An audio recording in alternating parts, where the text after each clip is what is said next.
I'm a mom, first and foremost. I'm a corporate person. I do corporate training.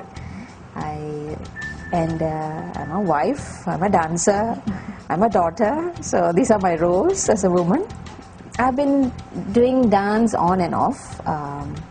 When I was about 13, my mother sent me for dance classes. At the beginning, I dreaded going for dance classes. It was, I was forced to go.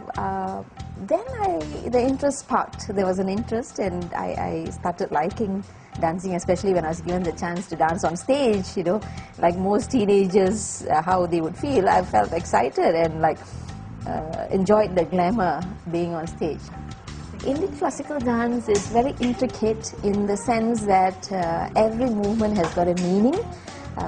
Bharatam, it stands for Bhava Raga Tala, that means facial expression, the melody, your beat of your legs. So it all has to be in coordination. So it's a wonderful dance where you learn discipline, you learn self-expression. You learn about posture. Posture is very important if you're a dancer. You can't slouch. You have to sit still or stand still all the time. And when you walk gracefully. So it adds, I think it adds value to your life if you're a dancer. Any form of dance, especially so for Bharatanatyam. It's not a myth. What I think is we are moving towards women's rights. Take for instance maternity leave for women nowadays. In European countries, Western countries, they are having up to 3 months, 4 months. Yes, but in Malaysia it's only 2 months. We are fighting for more on that. So we are working towards that. I think the biggest challenge being a working person is juggling your career and your family. And for some who may not have children, juggling career with your spouse. I have seen many cases where there are more divorces nowadays.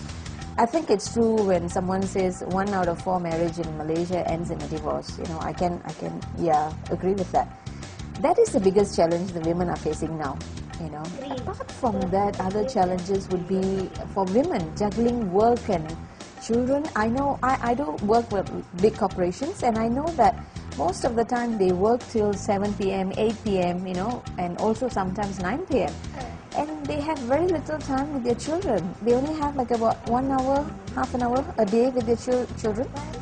And I think this is not enough.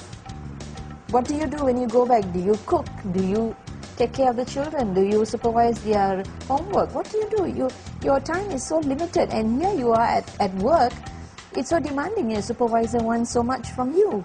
So it is really tough. I really, my heart goes out to all those ladies up there who are struggling day in, day out with this, So I think that is the biggest challenge. Yeah. My role model would be, actually there are 2, but you wanted a woman, so it would be my mother.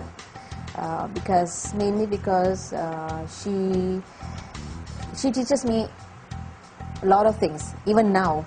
Even now when I go back, she always imparts some of her wisdom to me, and she says, oh, you have to be, when I tell her I've got this problem with my daughter, or with this problem with my husband, she will say, please be patient, you have to understand them, don't make rash decisions. So there's always wisdom coming from her, advice coming from her. She herself is a very simple person. I learn about simplicity and humility from her, and also from my father. They're both very down-to-earth people.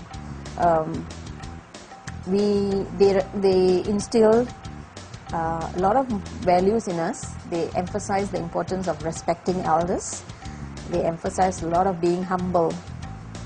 Even when you're rich, even when you're successful, they always stress you have to be humble. Always remember where you come from. And basically being nice to people. Not being selfish, being generous to people. Being patient. So I learned a lot of things from my parents. If I need role models, they are my role models. Yeah, both my parents actually. Yeah.